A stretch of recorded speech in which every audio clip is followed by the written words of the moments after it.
Hi, I'm Jonathan. And we're filming our wrap up for the month of April. So, without further ado, straight to the vlogs.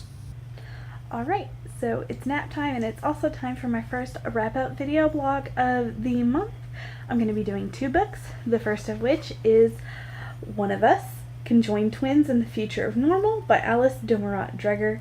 The first thing I want to say about this book is to shout out to my local library, the Oklahoma City Public Library, which is the Metropolitan Library System, for getting me a copy of this book to read. I've been wanting to read it for a very long time, and they didn't have a copy of it, and I couldn't find one in a local store.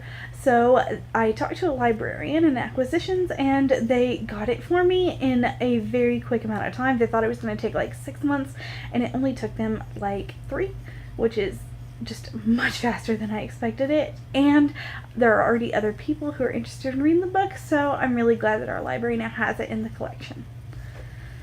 The book is nonfiction, and as the title suggests, it is about conjoined twins, but it is also about other unusual bodies. Specifically people with craniofacial deformities and different kinds of dwarfism, and intersex people.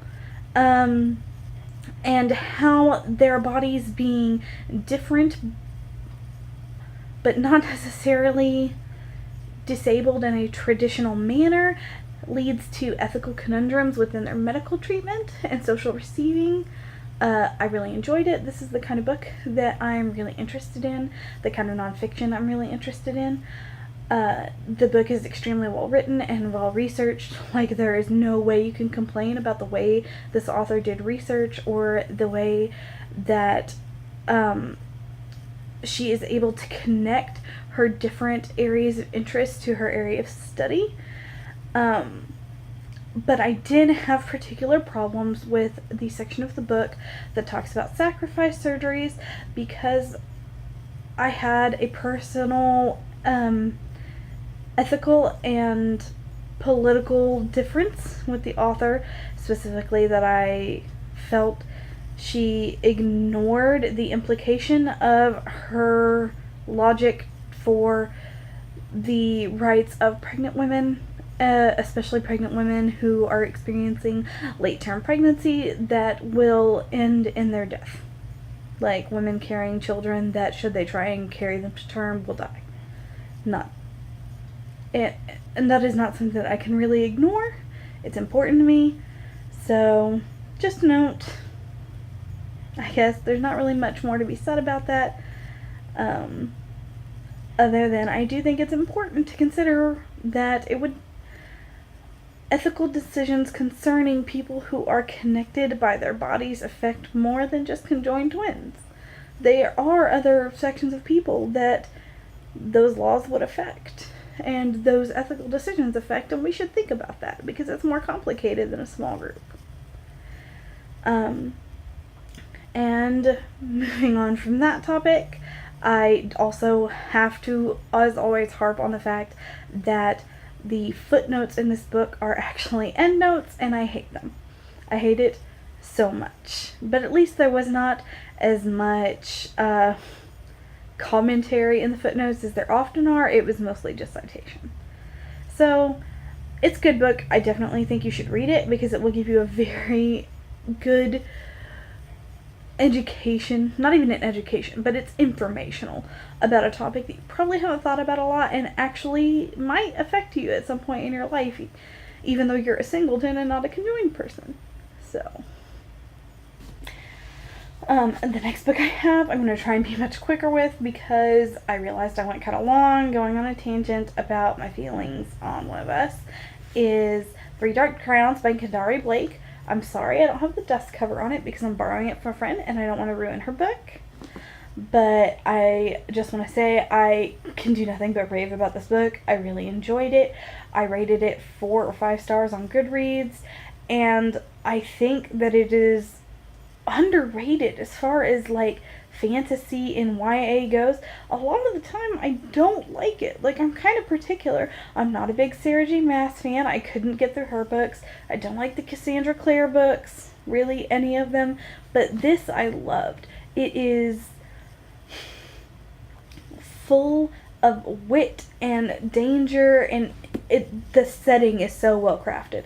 Like, it's rarely that is the thing that I'm most interested in, but the world building in this book is excellent, and if you really like world building, I would highly recommend this book. That's all I really have to say about it. Okay, let's get into my third and fourth reading wrap-up vlogs for the month of April. The third book that I read this month was Tempest and Slaughter by Tamara Pierce, which I've been looking forward to immensely ever since it was announced. I've read all the Tortall books. I love them very dearly. I gave it a 4 on Goodreads, and I liked it quite well. I was very, very concerned that I wouldn't like it because it is a prequel for a character I know the ending of their story, and I thought it would be difficult to be engaged because I already know how the story's gonna end, and it is probably not gonna end the way that it's indicated in the book. But it was mostly just like getting to explore how magic works in that world more thoroughly, and I really enjoyed that. And I really enjoyed getting to see the characters be who they were before they were adults. Like seeing, you know, the inexorable march towards who we eventually become and how things that were happened when they're young affected them. It was a good book. It wasn't the best Tortall book, but I still highly recommend it, especially if you enjoyed Numair in the Immortals Quartet.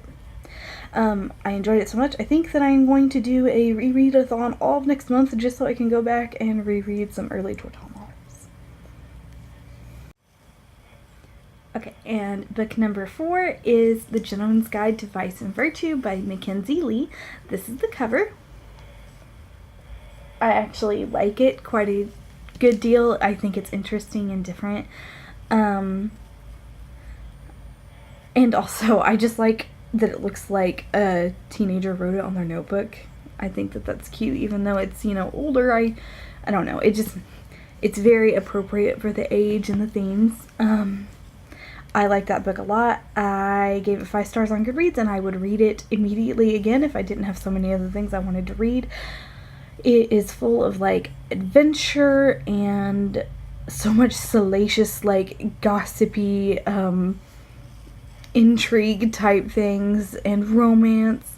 It is just the kind of book I like to read in a historical, and I never really thought I would see something like this in a YA book in a genre that I really, really loved. I feel like I've only seen real rep in contemporaries, and seeing it in something that is historical and frankly a little bit fantastical, it is just heartwarming, and the rep is great.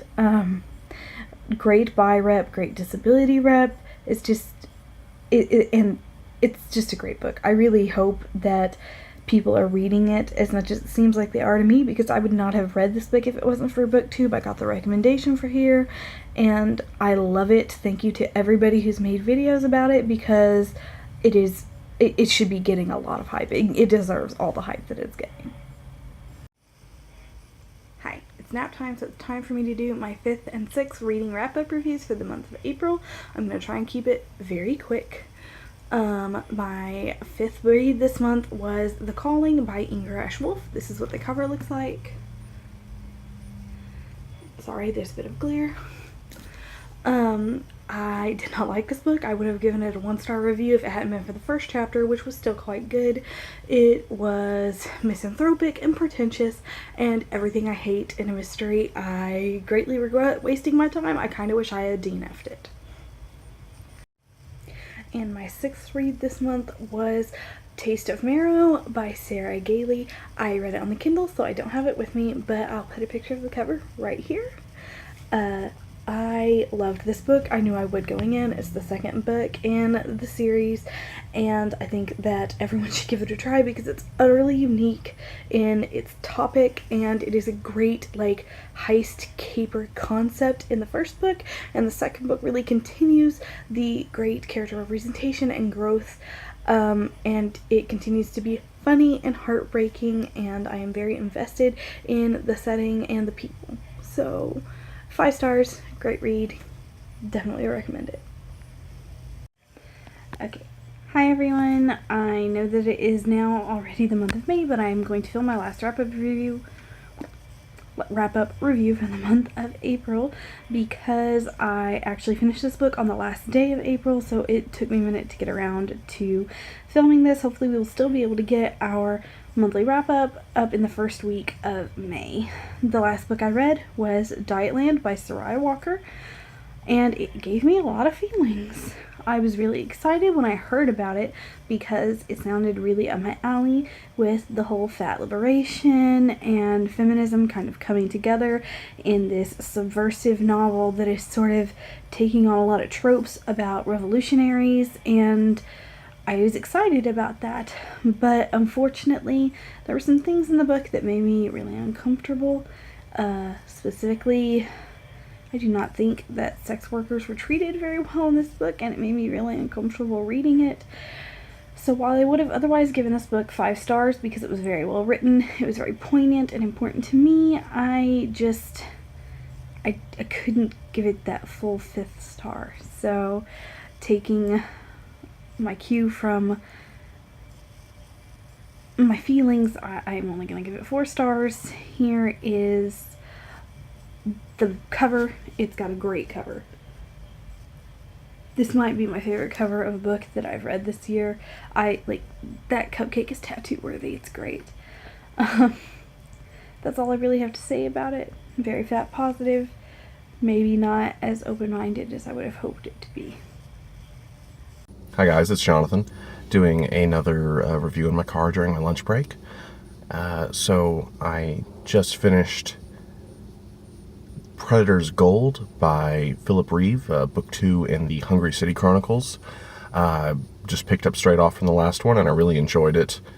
I'm glad that I kept going with it because the world building, I mean, it's still not quite as deep as is my usual preference, but it felt a lot fuller and like a lot broader of a world, and you get to see more of it, which I really enjoyed. There was a setting change that I found really interesting. There's some new setting stuff that I just really like. Other than that, it's really just more of the same goodness. It's a lot of action adventure and steampunk tropes. Just kind of broad, tropey characters that I really enjoyed. It's a popcorn read, but it's a lot of fun. And basically, if you liked the first one, I think the second one is even better. So I would definitely recommend checking it out. And that's all for the vlogs. If you're interested in any of the books, they're down in the doodly-doo, along with links to our personal Goodreads and my Instagram. So, if you liked the video, please do give us a like. We'd love to hear from you guys as to what you think of any of the books we've read this month. If you've read them too. Especially Dietland. Please let me know what you thought about it. And if you want to see more videos from us, go ahead and subscribe, and we'll see you guys again soon.